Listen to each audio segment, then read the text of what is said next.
Chapter 6. What happened next? Note, please shake this book back and forth uncontrollably when you read the following word. Also, shout out as loud as you can. Don't worry, you won't get in trouble. There you go.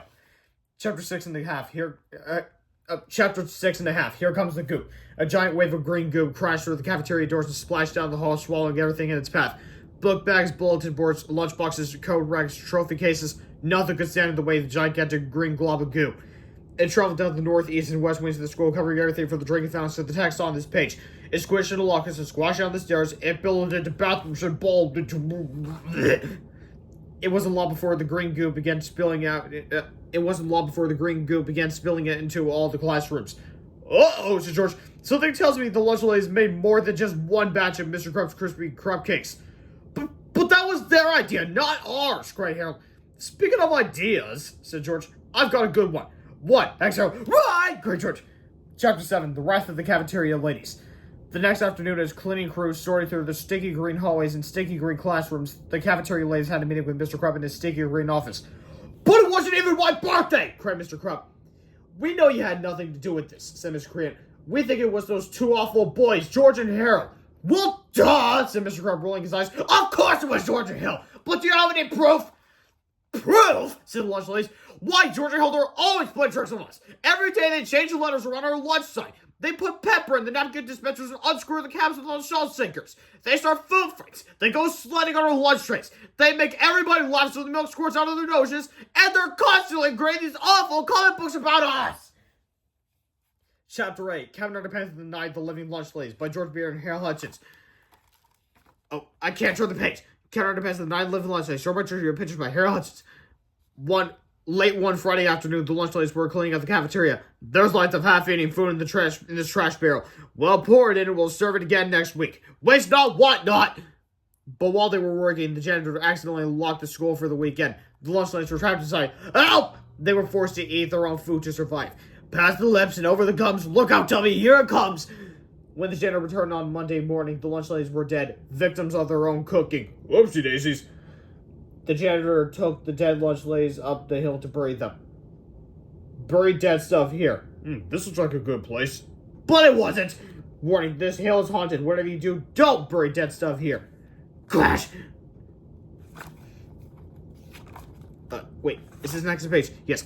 Help the lunch ladies arose from the dead. They're hungry for brains and they just attacked the gym teacher. But I thought you said they were hungry for brains. This is like a job for Captain Underpants. Crash! What's this to be the problem? Living dead lunch ladies. Don't worry, I'll get the wedges. Oh no, wedgie model doesn't work on the living dead. They got into a big fight. Captain Underpants was faster than the speeding waves bend, more powerful than boxing doors, and able to lay tall balloons without getting a wedge. But the lunch ladies were strong too. They ran faster than the running meatloaf gravy. They were more powerful than the stench of their sloppy Joe casserole, and they could lay tall buildings with the gassy after effects of their Texas-style chili con carne. At least I think that's why. Soon they were all on top of a tall building. We got you now, wasteman warrior! Not so fast! Captain Underpants pressed on his utility wasteman, click, and helped out to roll up toilet paper. Even the living dead can't escape the toilet paper of justice! Captain Underpants lassoed the lunch ladies, but they had a trick up their sleeves. They poured the steak sauce on the toilet paper of justice. Psst. We're free! Let's get them, girls! Uh-oh! Ah! Captain Underpants tossed the toilet paper of justice up and went, and he swung to safety.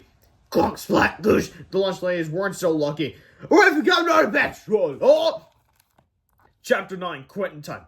We're fed up with those two boys! Cried Miss Quinn. They're all making fun of our cooking! Yeah, said Mrs. DePoint. Our food isn't that bad. I hear wasn't hardly got sick at all.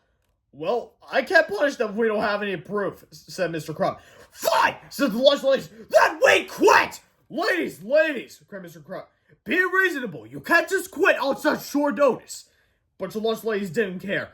They marched right out of Mr. Crumb's sticky green office, and that was the end of that. Rats, cried Mr. Crumb. Now where am I going to find 3 new lunch ladies by tomorrow morning? Suddenly there was a knock on Mr. Crumb's door. 3 very large women wearing lots of makeup walked into his office. Hello, said the first woman. My name is, Zorset. These are my, sisters, Claxet and, Jennifer. We've come to apply for jobs as cafeteria ladies.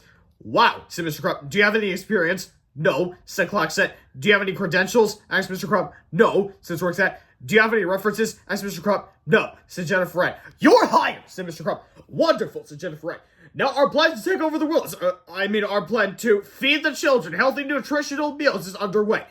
The three new lunch ladies laughed horribly. Then they left Mr. Crump's office and got started preparing the next day's lunch menu. Well, that was easy, said Mr. Crump. Now to take care of George and Harriet. Chapter 10, Busted. George and Harold were in study hall when they heard the dreaded announcement over the intercom. George Bear Harriet's, please report to Mr. Crump's office immediately. Oh no, cried Harold. We're busted. No way, said George. Remember what happened yesterday was not our fault. We didn't do it. It was an accident. But Mr. Crump was not as understanding. I can't prove it, but I know you boys are responsible for yesterday's disaster, Mr. Crump said. I'm going to punish you by taking away your cafeteria privileges for the rest of the year. No more cafeteria food for you two. No more cafeteria food? Whispered Harold. I thought he said he was going to punish us. Yeah, George Mel. Maybe if we're really bad, he'll take away our homework privileges too.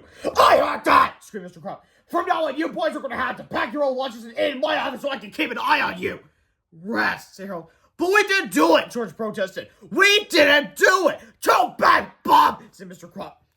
Boy, said George, this is probably the first time we've gotten in trouble for something we didn't do.